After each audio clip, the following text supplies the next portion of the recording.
একটা প্রশ্নই করতে চাই, যেহেতু আপনি কুরআন আর বাইবেলের মধ্যে একটা তুলনা করেছেন, কেন বেদ কুরআন আর বাইবেলের মধ্যে তুলনা করছেন না? সবগুলোই নিজ ক্ষেত্রে বহুমুখী, একটা আরেকটার সাথে ঘটনাক্রমে সম্পর্কিত। ঈশ্বর সর্বশক্তিমান হলেন এক, যেভাবেই তাকে ডাকা হোক, আল্লাহ, ভগবান বা যিশু নামে, এটা নিশ্চিত করছেন না কেন সব মানুষেরই বলা উচিত ঈশ্বর কেবল একজন? ভাই সুন্দর প্রশ্ন করলেন, খুবই গুরুত্বপূর্ণ প্রশ্ন, একটা বাস্তব প্রস্তাব।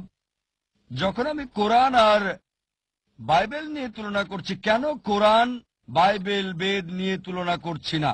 আর বললেন যে কেন সবগুলোকে মানছি না। এটাই আমি সব মানুষকে বলি, কোরআন বলছে এসে সেই কথা যে আমাদের ও তোমাদের মধ্যে এক। ভাই, প্রত্যেক মানুষকে আমি যা বলি, যে কেউ হোক, হিন্দু, খ্রিস্টান, মুসলিম, ইহুদি, শিখ, পার্সি, সমস্যা নেই। আমি তাদের বলি একটা সহজ কথা যা সবাই মানবে, কমপক্ষে একটা গ্রন্থকে ঈশ্বরের বাণী বলে মানি, সবাই তাতে রাজি হবে। হিন্দু বলবে ঠিক আছে বেদ ঈশ্বরের বাণী, খ্রিস্টান বলবে বাইবেল ঈশ্বরের বাণী, মুসলিম বলবে কোরআন ঈশ্বরের বাণী, শিখ বলবে আদিগ্রন্থ ঈশ্বরের বাণী, পার্সি বলবে আবেস্তা ঈশ্বরের বাণী, সমস্যা নেই। সবগুলো গ্রন্থকে একত্রিত করেন, যে বিষয়গুলো কমন অন্তত সেগুলো মেনে চলি, যেগুলো মিল নেই সেগুলো পরে আলোচনা করা যাবে। ঠিক আছে? আমি শুধু তাদেরকে বলি যে বিষয়টা সবগুলো গ্রন্থে কমন চলুন, সেটা মেনে চলি, কারণ কমপক্ষে। দুঃখিত স্যার কথা বলার জন্য, ভাই আপনার আমাকে উপর উত্তরটা কথা শেষ বলার করতে জন্য দিন, দুঃখিত। পরে আমি প্লিজ শেষ করার পরে প্লিজ উত্তরটা মিস্টার শেষ জ্যাকি। করার পরে আপনি বলতে পারবেন। হয়তো যেটা বলতে চান সেটা আমার উত্তরে আছে, ঠিক? হ্যাঁ, আস্তে আস্তে যাই। ঠিক স্যার। গাণিতিক কোন সমস্যার যদি সমাধান করতে চান, সরাসরি উত্তর দিলে হবে না, স্টেপ বাই স্টেপ আমাদের যেতে হবে, 1 2 3 4। জি স্যার। আমার অনুরোধ হলো সব গ্রন্থে যে বিষয়টা কমন চলুন সেটা মানি আমরা, যেটা কমন না সেটা পরে দেখা যাবে। ঠিক? এখন সব গ্রন্থে কমন হচ্ছে ঈশ্বর একজন।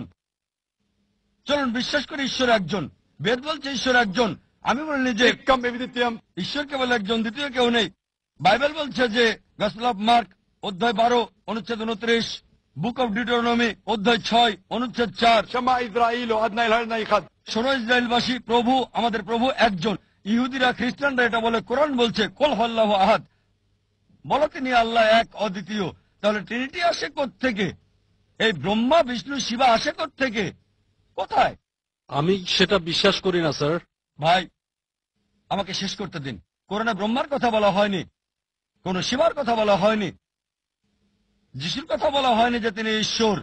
কোরআনে বলা হয়েছে তিনি আল্লাহর একজন নবী ছিলেন। বাইবেলও বলে না যে তিনি ঈশ্বর ছিলেন। এটা হচ্ছে খ্রিস্টানদের একটা মিথ্যে দাবি। তাহলে কিভাবে বলেন যে আল্লাহ, যিশু যেটাই বলুক না কেন সমস্যা নেই? কোরআন বলছে সূরা ইসরা অধ্যায় 17 আয়াত 110,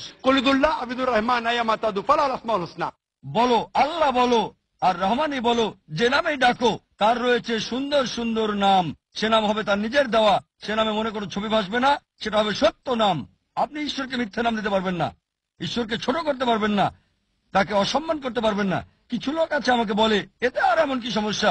আপনি পানি বললেন, ওয়াটার বললেন, টানি বললেন, সমস্যা কোথায়?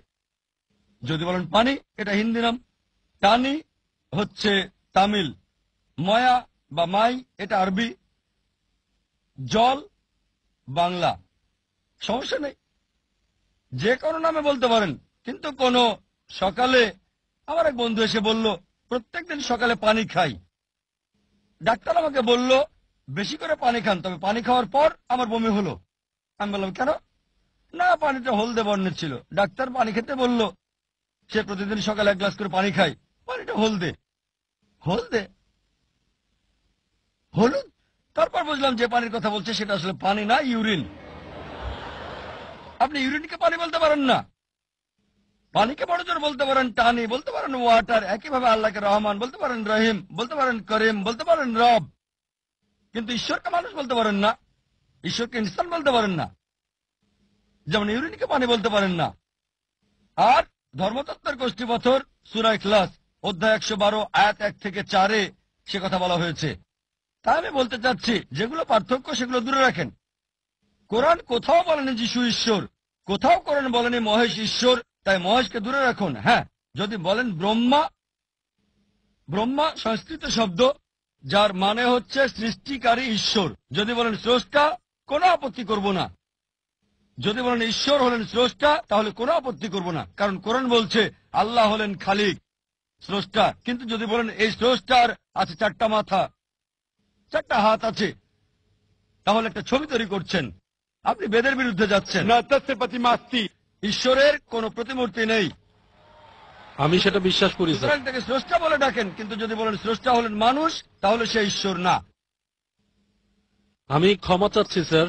আরো মহান ভাই, যদি আপনি আমার ভিডিও ক্যাসেট দেখেন, ইসলাম আর হিন্দু ধর্মের সাদৃশ্য, ইনশাআল্লাহ অনেক প্রশ্নের উত্তর পাবেন। আশা করি উত্তরটা পেয়েছেন। আমি ক্ষমা চাচ্ছি। আমি আসলে যা আপনাকে বলতে চাচ্ছি মিস্টার জাকির, আমি বিতর্কে যেতে চাই না এখানে। তবে বিষয়টা হলো, মিস্টার জাকির যা বলতে চাচ্ছিলেন সবই ঠিক আছে, আর এখানে লোকজন যা চাচ্ছিল, আমি আসলে যা জানতে চাই, ঠিক তিনি যা বক্তব্যে আমাদেরকে বলেছেন, আমরা তার কাছে ঠিক রিনাইসা শুনতে চাই। রিনাইসা পৃথিবীর স্রষ্টা, আর এটা যেভাবেই বলা হোক, আল্লাহ, ভগবান বা যিশু, পার্থক্য করা উচিত নয়। এটাকে সমন্বয় করতে হবে ভিন্নতা থেকে। ধন্যবাদ ভাই, যদি আমার লেকচার শুনে থাকেন, আল্লাহ বলে ডাকেন, কোনো সমস্যা নেই, অথবা ডাকেন ভগবান। এখন দেখার বিষয় হচ্ছে ভগবান মানেটা কি। রজনীশের মতে ভগবান মানে অন্য কিছু, জানেন কিনা জানি না। রজনীশের মতে, রজনীশ যে সংজ্ঞা দিয়েছে তাতে আমি বিশ্বাস করি না যে ভগবান ঈশ্বর। তাই আমাদেরকে ঈশ্বরের ধারণায় বিশ্বাস করতে হবে। স্রষ্টা, সৃষ্টিকারী, মেকার। যদি ঈশ্বরের সেই ধারণাটা থাকে, আপনি তাকে সঠিক নামে ডাকবেন, ভুল শব্দ ব্যবহার হবে না। যে শব্দগুলো সব গ্রন্থে কমন, আমাদের কোনো আপত্তি থাকবে না। তবে যিশুর আপনি যা বললেন সেটা কোরআন এবং বাইবেলে কমন না। কোরআন বলছে যিশু হলেন আল্লাহর নবী, আর বাইবেলও বলছে তিনি ঈশ্বরের নবী। কিন্তু খ্রিস্টানরা এটা ভুল বোঝে যে যিশু ঈশ্বর দাবি করেছিলেন। তাই খ্রিস্টানরা যদি বাইবেল বুঝতে ভুল করে, তাদের সাথে আমি একমত হব কেন? আমি সত্যটা তুলে ধরবো। আমরা ঝগড়া করার জন্য এখানে আসিনি, কমন বিষয়গুলোতে একমত হতে এসেছি। تعالوا إلى كلمة سواء بيننا وبينكم এসে সেই কথা যা তোমাদের আমাদের মধ্যে এক।